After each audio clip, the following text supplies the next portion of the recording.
وكانت البداية مع انتفاضة الأقصى عام 2000، ثم الغزو الأمريكي لأفغانستان والعراق عام 2003، مروراً بالذعر العلني من الإسلام. حين انشغل كريم حسين الطالب بكلية الاقتصاد والعلوم السياسية بهموم أمته لينهض بهموم أمته ويحولها آمالاً، في عام 2005 وفي ذكرى حريق المسجد الأقصى وإنشاء منظمة التعاون الإسلامي ب21 من شهر أغسطس، بدأ الحلم، نموذج منظمة التعاون الإسلامي. فكرتنا هو إن احنا ننشئ نموذج لمحاكاة منظمة المؤتمر الإسلامي. أهدافنا هي إن احنا نوعي الشباب بهذه المنظمة اللي بتجمع الدول الإسلامية واللي بتجمع الأمة الإسلامية. رسالتنا هو إن يتخرج من النموذج ده هو شباب واعي ومعتدل، نحميه من التطرف عن طريق إن احنا نعلمه إزاي إن يقدر يعبر عن رأيه بأسلوب حضاري، وفي نفس الوقت نحاول إن احنا نحميه من الغزو الفكري اللي عايز يدمر قيم مجتمعه وقيم حضارته، عن طريق إن احنا نوريه وندرس مع بعض قد إيه حضارتنا الإسلامية كانت حضارة وما زالت حضارة عظيمة. الفكرة فضلت وهي ماشية تقوى وتقوى وتقوى وأجنحتها تزيد وتكبر، والشباب اللي ليها ينضموا لها أكتر وأكتر، لحد ما الفكرة اتحولت بقت صقر قوي جدا. مهمة الصقر ده إنه يلف العالم كله علشان يقدر يوصل رسالته، رسالة الحضارة الإسلامية، ويوصل في الآخر لمكانه النهائي بمقر منظمة المؤتمر الإسلامي الدائم إن شاء الله في مدينة القدس.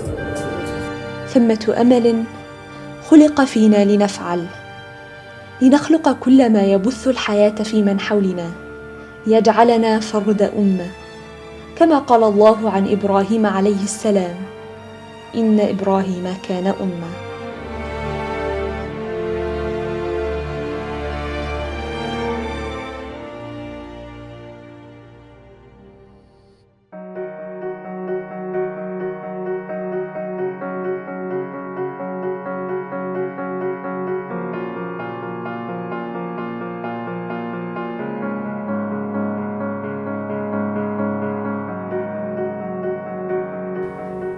ولما كان عليه أن يرحل ليمارس عمله الدبلوماسي، عهد بحلمه لمن يحمله، وأكمل المسيرة وكأنهما حلمان متوازيان.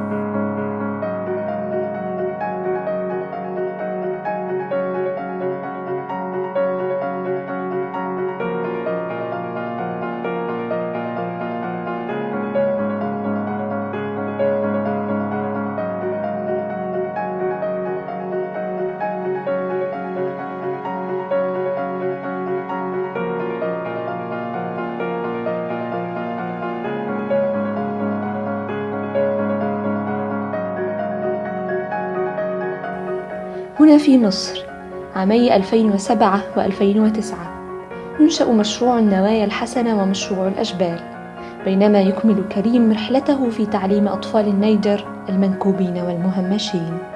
بسم الله الرحمن الرحيم. بسم الله الرحمن الرحيم.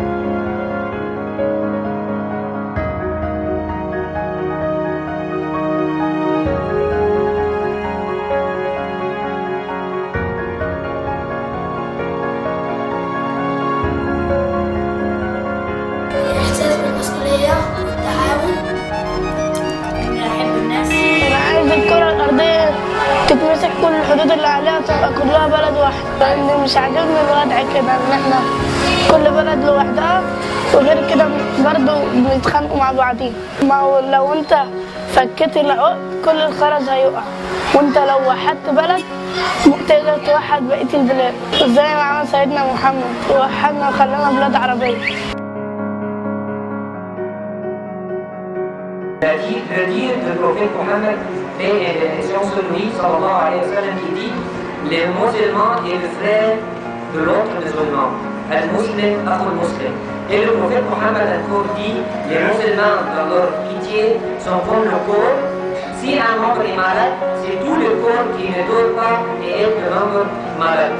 مثل المؤمنين في جوادهم وتراحمهم كمثل الجسد الواحد إذا اشتكى منه عضو تداعت له سائر الأعضاء بالسهر والحمى.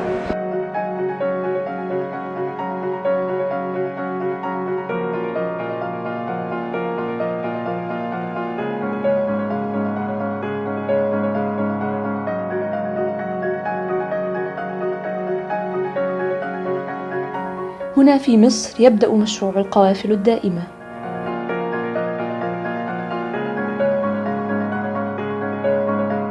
وهناك محاولة كريم لدعم منكوب الفيضانات.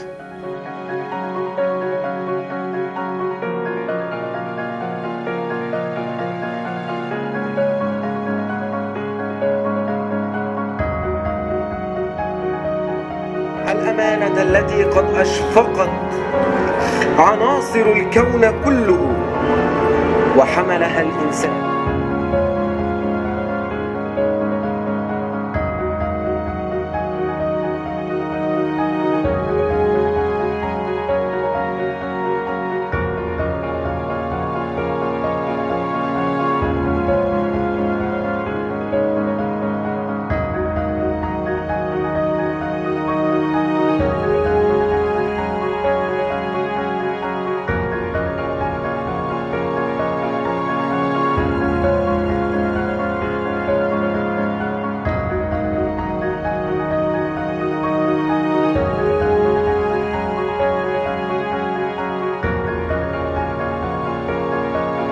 أعزائي شباب وشابات، يعني بعد 10 سنين ان شاء الله يعني واحنا بقى كده بنشرب بقى مويه كولا وبسكوت مويه يعني مشروعات بقى كتير او قاعدين برضه في دار الحكمه محتاجين نفس الكلام. شكرا واسف. وكل عرض ثاني تحدثنا مشاعرنا. Yaitu Indonesia. Hadirin yang berbahagia.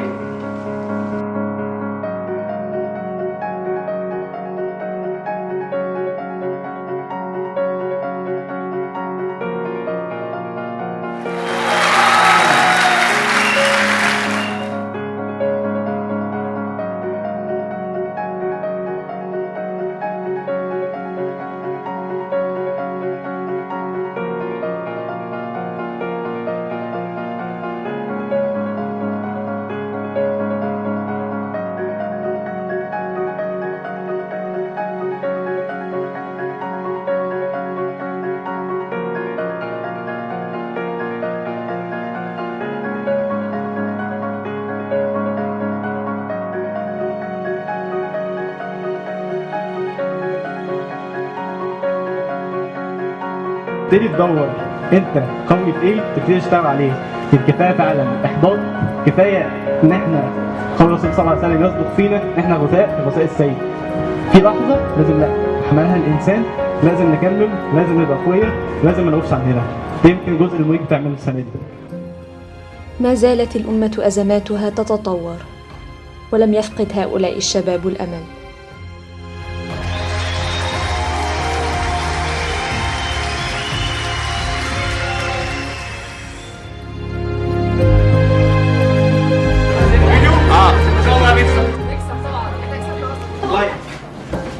شير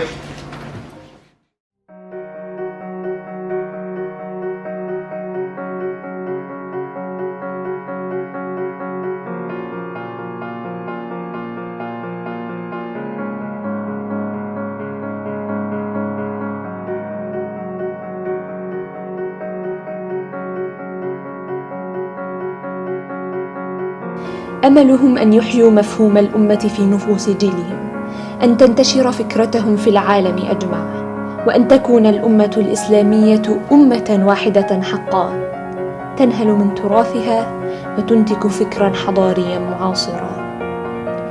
لدى هؤلاء الشباب أمل لا يبرحون عليه عاكفين. مويك، أنت الأمة.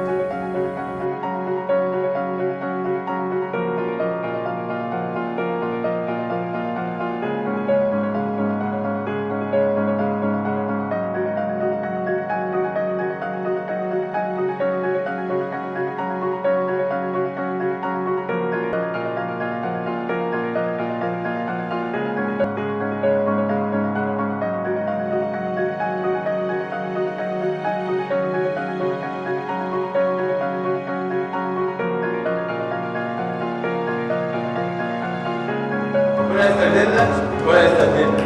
مويك، فكرة